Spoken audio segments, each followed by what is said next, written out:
Generación de derechos, contexto histórico y su surgimiento. Los derechos humanos fueron declarados durante la Revolución Francesa, siguiendo tres principios básicos, que son libertad, igualdad y fraternidad. El profesor y miembro del Instituto de Derechos Humanos, Karel Vázquez, checoslovaquio,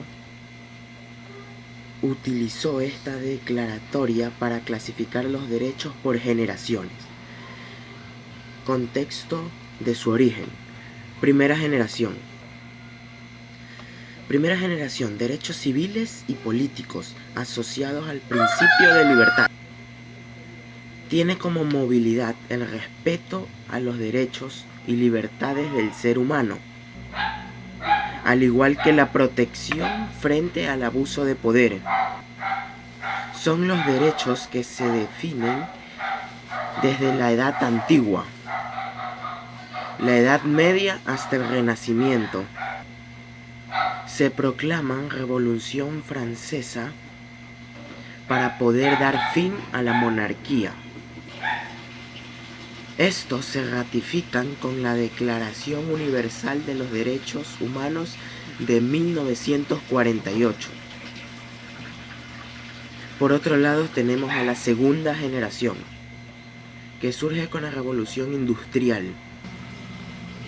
Esta surge en pleno desarrollo con el capitalismo y la lucha para mejorar las condiciones de explotación de la mano de obra. Estas se consagran y reconocen en el siglo XX, en los años 1917 y 1920, corresponden a los derechos económicos, sociales y culturales. Estos se amplían y ratifican con la Declaración Universal de los Derechos Humanos de 1948. En los años 90 e inicios del siglo XXI se reconoció que existen otros tipos de derechos, como son los que aparecen en la tercera y cuarta generación. En la tercera generación tenemos a los derechos colectivos, que son relacionados con el principio de igualdad y promueven la solidaridad, exigen una coexistencia pacífica entre países, combaten la violencia en cualquiera de sus formas, se enfocan en los intereses políticos y colectivos, superando los individuales, protegen al colectivo desde la solidaridad,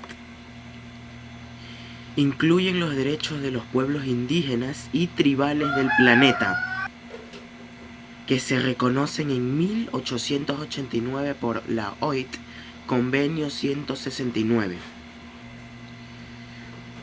Cuarta generación. Surgen en el siglo XXI,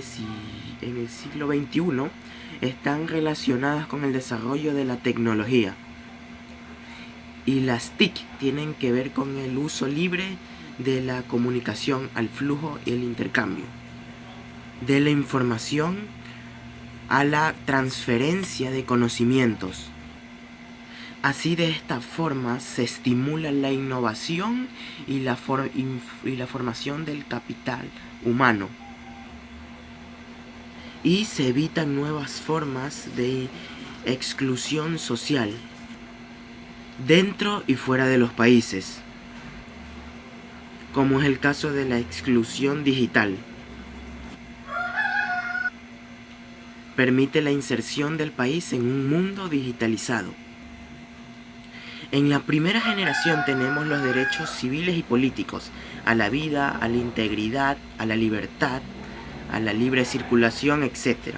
En la segunda generación tenemos derecho al trabajo, a las condiciones justas, a la salud y a la alimentación, entre otros. A la tercera generación tenemos derecho a la autodeterminación, a la independencia y a la paz, entre muchos otros. Y a la cuarta generación tenemos derecho a la información y comunicación, a la libertad informática y a la interacción simple y completa. Gracias.